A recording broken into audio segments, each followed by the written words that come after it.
তো হ্যালো বন্ধুরা, স্বাগত তোমাদেরকে আবারও একটা নতুন জেনুইন রিভিউ ভিডিওতে। তো প্রত্যেকবারের মতন এইবারও কিন্তু তোমাদের জন্য নিয়ে চলে এসেছি একটা প্রপার জেনুইন রিভিউ ভিডিও, যেটা হতে চলেছে উড়িষ্যা ময়ূরভঞ্জ কাপই ডিজে কম্পিটিশন রিভিউ ভিডিও। এটাকে একটু বিশ্লেষণ করলে তৃতীয় বিশ্বযুদ্ধও বলা চলে, ডিজে কম্পিটিশন না বলে। এই ধরনের কম্পিটিশন কোনো গ্রামে, কোনো জেলাতে বা কোনো স্টেটে আমার তো মনে হয় না দ্বিতীয়বার আর দেখতে পাবো। এই রকমের কম্পিটিশন করাইতে পারে একমাত্র উড়িষ্যাবাসীই। তারা বারবার প্রমাণ করেছে যে ডিজে কম্পিটিশন তাদের লেভেলে অন্তত কেউ যেতে পারবে না।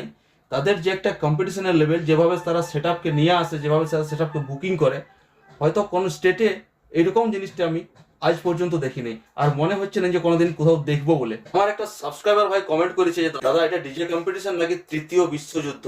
তো সে কথাটা ভুল কিছু বলেনি।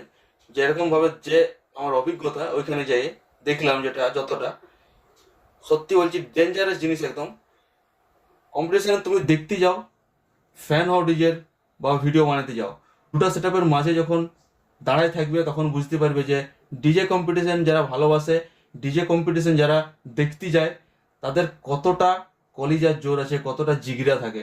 ওই মাঝটায় দাঁড়ায় থাকা মানে একটা বিরাট ব্যাপার। তোমার হার্ট, কিডনি, ফুসফুস, পাকস্থলী সব ভাইব্রেশন করতে শুরু করবে। একদিন লয়, এক মাস থাকবে ওই ভাইব্রেশনটা। তো সত্যি বলছি, যে লেভেলের কম্পিটিশন ওইখানে দেখলাম, যে লেভেলের সেট আপ ওইখানে দেখলাম, উড়িষ্যাবাসীকে অসংখ্য ধন্যবাদ জানাবো যে আমাদেরকে এই রকমের একটা কম্পিটিশন, এরকম একটা অভিজ্ঞতা আমাদের স্মরণীয় করে তোলার জন্য। জীবনে হয়তো এরকম জিনিস বা এরকম সাউন্ড সিস্টেম অন্য কোনো জায়গায় দেখতে পাবো না, এটা আমি গ্যারান্টির সাথে বলতে পারি। কারণ এর এতটা দম কারণ নাই যে এরকম ভাবে এত বড় বড় সেট আপ দুটাকে মুখামুখি বসায় এরকম কম্পিটিশন করাতে পারবে। হয় এক নম্বর প্রশাসনে আটকাবে, পাবলিকে আটকাবে। তো যাই হোক, এবার আসছি আসল মুদ্রাতে। কম্পিটিশনটা আয়োজন করেছিল 15 তারিখ, 15ই জুন 2026। ওইখানে আমরা পৌঁছাই 14 তারিখ প্রায় দুপুর 11টা, 11:30-র মধ্যে। এখানে পৌঁছাবার পরে দেখতে পাই বর্মন মিউজিক ফিটিং চলছে। প্রায় 80% বর্মন মিউজিকের ফিটিং কমপ্লিট হয়েছে। কমিটির দাদাভাই এবং সেট আপ যে অপারেটর দাদাভাই, তাদের কাছ থেকে জানতে পারলাম সন্ধ্যা 6:30, 7টার মধ্যে বর্মন মিউজিক তার ফার্স্ট টেস্টিং শুরু করবে। ভালো কথা। যাওয়ার পরে তোমরা একটা আপডেট ভিডিও দিলাম যে এই ব্যাপার, এই বৃত্তান্ত, এই ব্যাপার। তোমরা ভিডিওগুলোকে এমন ভাবে ইগনোর করলে, বেশিরভাগ ইউটিউবার দাদা ভাইয়েরই কিন্তু এবারে যাই এমন লস হয়েছে কোনোদিন হয়নি, যেটা কোনোদিন হয়নি, কোনো ফিল্ডে হয়নি। কারণ একটাই, যে তোমরা ভিডিওগুলো দেখো নাই। যেভাবে ইগনোর মারিছ, মানে ভিডিও করার ইন্টেন্ট, যেটা একটা ভিডিও করার মুড থাকে, সেই মুডটাই কারো ছিল না। হ্যাঁ, কিছু জনের ছিল, কিছু বড় ইউটিউবার দাদারা ছিল যাদের ভিডিও চলেছে, কিন্তু আমাদের মতন ছোটোখাটো কন্টেন্ট ক্রিয়েটারের ভিডিও কিন্তু চলে নাই। সত্যি কথা বলতে সেখান থেকেই মুড অফ ছিল। যাই হোক, যারা দেখো নাই তাদেরকে একবার রিকোয়েস্ট করবো যে দাদা, উড়িষ্যা সিরিজের ভিডিওগুলো যাই একবার দেখে নাও। অত কষ্ট করে, অত খরচা করে গেছি, তোমরা যে যদি একটু দেখে নাও ভিডিওগুলো, তাহলে ভালো হয়। সেটা তোমাদের মর্জি, জোর জবরদস্তি কোনো কিছু নাই। এই ভিডিওর মধ্যে শুধুমাত্র আমি রিভিউ দিতে এসেছি, তোমরা রিভিউ দিব এবং চলে যাব। তোমরা কমেন্টে বলবে যে কি ব্যাপার হয়েছে না হয়েছে, আমি ঠিক বলেছি, ভুল বলেছি, সমস্ত কিছুটা। 14 তারিখ বিকালে 6:30, 7টার মধ্যে বর্মন মিউজিকের টেস্টিং হওয়ার খবর আমরা পেয়েছিলাম। ওইখানে 6:30, 7টার মধ্যে টেস্টিং হবে, কিন্তু বর্মন মিউজিক টেস্টিং করে রাত 11:30, 12টার মধ্যে। বর্মন মিউজিকের যে ফার্স্ট টেস্টিং ভিডিও রাত 11:30, 12টা, তোমরা চ্যানেলে যাও দেখতে পারো, দেওয়া আছে, যারা দেখো না। তো টেস্টিং কেমন হয়েছে, টেস্টিং এর রেজাল্ট কেমন, সেই কথা তোমরা একবার বলি। ফার্স্ট টেস্টিং এ কিন্তু ধুলা উড়াই দিয়েছে পুরো। রাত্রেবেলা ছিল, ধুলাটা দেখায় নাই যদিও, দিনের বেলা যেটা হয়েছে সেটাই ধুলাটা দেখতে পাবে। তো রাত্রেবেলা পুরো ধুলা উড়াই দিয়েছে, মোবাইল ক্যামেরা কাঁপাই দিয়েছে। বহুত বড় সেট আপ ছিল, অবশ্যই কাঁপানোটা বা ধুলা উড়ানোটা এমন কোনো অস্বাভাবিক ব্যাপার কিছু ছিল না। দারুণ বাজাইছে বর্মন মিউজিক ফার্স্ট টেস্টিং এ। স্পিকারও প্রায় 160, 65, 70 পিস স্পিকারও কিন্তু ছিল। সেই হিসাবে দারুণ বাজাইছে বর্মন মিউজিক। ফার্স্ট টেস্টিং দুর্দান্ত লেগেছে আমার। যে প্রায় 10টা, 10:30টার সময় পাওয়ার মিউজিক কিন্তু ঢুকেছে। তোমরা জানো যে পাওয়ার মিউজিকের লেটে এন্ট্রি মারার অভ্যাস। প্রত্যেকটা ফিল্ডে লেট করে এন্ট্রি, প্রত্যেকটা ফিল্ডে লেটে এন্ট্রি মারবে, সবাইকে অপেক্ষা করাবে পাওয়ার মিউজিক কোথায়, পাওয়ার মিউজিক কখন আসবে, ঠিক আছে। তারপরে উনি ঢুকবেন। এবারও সেই সেম ঘটনা, পাওয়ার মিউজিক ঢুকে রাত। এদিকে বর্মনের টেস্টিং শুরু হবে, ফিটিং কমপ্লিট করে, তখন পাওয়ার মিউজিকের সেট আপ ঢুকছে। তো বর্মন টেস্টিং করলো, দুর্দান্ত রেজাল্ট করলো। আর এইদিকে পাওয়ার মিউজিক ফিটিং শুরু করলো, সারা রাত ধরে ফিটিং করলো, সকালে ফিটিং শেষ করলো। দুজনেরই প্রায় সেম কোয়ান্টিটিতে মাল কিন্তু লাগানো ছিল। তো বর্মনের সামান্য কিছু স্পিকার বেশি ছিল, সামান্য কিছু সেটআপ বেশি ছিল। এইবার আসি পাওয়ার মিউজিকের টেস্টিং এ। পাওয়ার মিউজিকের টেস্টিং আমার কেমন লাগলো? আমরা সবাই আশা করেছিলাম যে বর্মনের মাল যা আছে তার থেকে পাওয়ারের মাল কিছু কম আছে, তো তার থেকে সেরকম একটু কম রেজাল্ট আশা করেছিলাম। তো যেভাবে বাজিছে আমরা সত্যি এই রেজাল্টটা কোনোদিন আশা করিনি বড় ভাই। বিভ্রান্তকারী একটা প্রেসার, প্রচন্ড রোদ ছিল, যেমন লোকে ছাতা ধরে দাঁড়াইছিল, ছাতা পাতা উল্টা পুড়াই দিচ্ছে, এদিকে পেছন দিকে হাওয়ায় ঠেলে দিচ্ছে, এত বিভ্রান্তকারী প্রেসার ছিল পাওয়ার মিউজিকের ফার্স্ট যে টেস্টিংটা।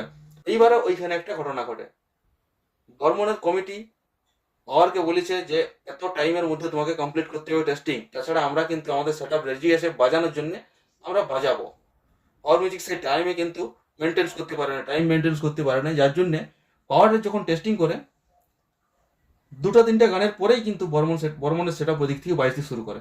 পাওয়ারকে একটা টাইম দিয়েছিল, দেরিতে আসার কারণে হোক বা যাই হোক টাইমটা মেনটেন্স করতে পারে না, যার জন্যে পাওয়ার মিউজিকের টেস্টিং যখন হয় টেস্টিং টাইমেই কিন্তু পুরোপুরি টেস্টিংটাও করতে পারে নাই, তখন কিন্তু বর্মন মিউজিকের সেট আপ ওইদিকে বাজতে শুরু করে দিয়েছে। এবং তোমরা ভিডিওর মধ্যে দেখতে পাবে যারা পাওয়ার মিউজিকের টেস্টিং ভিডিও করছিল ওই ভিডিওর মধ্যেই কিন্তু কম্পিটিশন ভিডিও ঢুকিয়ে গেছে, দুজনের দুটো সেট আপ যখন বাজছে তখনই কম্পিটিশন। তো পাওয়ার মিউজিকের টেস্টিং যারা দেখো না সেটা তারাও আমার চ্যানেলে যেয়ে দেখতে পারো, মারাত্মক লেভেলের টেস্টিং করেছে, মারাত্মক লোকের মানে ডেঞ্জারাস টেস্টিং, একদম জানলেবা যেটাকে বলে হিন্দিতে। বর্মন আর পাওয়ারের মধ্যে টেস্টিং আমি আগে রাখবো পাওয়ার মিউজিককে, কারণ পাওয়ার মিউজিক কম মালেও যেটা বাজাইছে দুর্দান্ত বাজাইছে। এবারে বাকি রইলো দুজনের কম্পিটিশন। যখন বর্মন টেস্টিং করে দারুণ রেজাল্ট, দুর্দান্ত রেজাল্ট, যখন পাওয়ার টেস্টিং করে মানে দুর্দান্তর উপরেও চলে গেছে, সেটা দুর্দান্ত 2 রেজাল্ট পাওয়ারের, বিরাট রেজাল্ট। কিন্তু বড় ভাই একটা টুইস্ট আছে, যখন কম্পিটিশন শুরু হয়, সত্যি কথা বলবো এখানে তোমরা, আমি বুঝতে পারছি অনেকেই কমেন্ট করবে, অনেকেই করবে, আমি ফিল্ডে ছিলাম, আমি বুঝতে পারছি পাওয়ার মিউজিকের সেট আপ কিন্তু কম্পিটিশনে পারে নাই, বর্মনের সাথে কম্পিটিশনে পারে নাই। তার কারণ আমি ওখানে ছিলাম, আমি দেখেছি। তোমরা বলবে যে চাটুকারিতা করছে, এই করছে, যেটা সত্যি সেটাই বলি, আজ পর্যন্ত বলে আসছি আর আজও বলবো। টেস্টিংয়ে পাওয়ার মিউজিক সেরা ছিল, সেরা নাম্বার 1 ছিল, কিন্তু বিকালবেলা যখন কম্পিটিশন হয়, আমরা যখন মাঝে ঢুকি বা আমরা যখন কম্পিটিশন দেখি, তখন কিন্তু বর্মনের যা প্রেসার ছিল আর মানে ভয়ঙ্কর বিভ্রান্তকারী প্রেসার বর্মন মিউজিকের কম্পিটিশনের সময়। কম্পিটিশন আমি এইখানে উইনার করবো একমাত্র বর্মন মিউজিককে। অনেক পাবলিকের আমি রিয়াকশনও নিয়েছি, অনেক পাবলিককে জিজ্ঞাসা করেছি, তাদেরও সেম কথা ছিল যে বর্মন দারুণ বাজাইছে, সত্যিই ভালো বাজাইছে কম্পিটিশনের সময়। পাওয়ার মিউজিকের সেই রেজাল্ট কিন্তু কম্পিটিশনে আসে নাই, হয়তো কিছু প্রবলেম হয়েছিল বা যাই হোক কিছু একটা হয়েছিল, যেটা টেস্টিংয়ে বাজিছে সেইটা কিন্তু কম্পিটিশনের সময় পাওয়ার মিউজিকের থাকে নাই। প্রত্যেকবার আমরা এইটাই দেখি যে পাওয়ার মিউজিক কম্পিটিশনের সময় সব থেকে আগে থাকে, টেস্টিং চুলাই যাক, কম্পিটিশনে পাওয়ার মিউজিক কম্পিটিশন হলেই ও কিন্তু 1 নম্বরে চলে আসবে। কিন্তু এইবারে একটু কোনো মিস্টেক হওয়ার ফলে যাই হওয়ার ফলে এই কম্পিটিশন আমি আগে রাখবো বর্মনকে, বর্মন মিউজিক চণ্ডীপুর সে। এই ছিল আজকের রিভিউ। তোমরা অনেকেই জানতে চাইছিলে কে জিতলো কে হারলো, জিতে হারাটা ব্যাপার নয়, পীযুষ দাকে কিন্তু কোনো ট্রফি দিয়ে মাপা যাবে না। ওনার যে লেগেসি আছে, ওনার যে এতদিন ধরে রাজ করে এসছে পুরো ওয়েস্ট বেঙ্গলের মধ্যে, ওর সম্মানটা আলাদা জায়গায় পীযুষ দার। যে কিছু ফ্যান আছে, যে কিছু মানে কিছু গোটা কয়েক ফ্যান আছে, তাদের একটু ভালোভাবে ভদ্র আচরণ করাটাও দরকার, কারণ তারা অভদ্র আচরণ করলে সেটা কিন্তু পাওয়ার মিউজিক বা পীযুষ দার কাছে পীযুষ দারেই নাম খারাপ হয়, যে অমুক লোকের ফ্যান এরকম ভাবে আচরণ করলো, এরকম কথাবার্তা বললো, এরকম কমেন্ট করলো।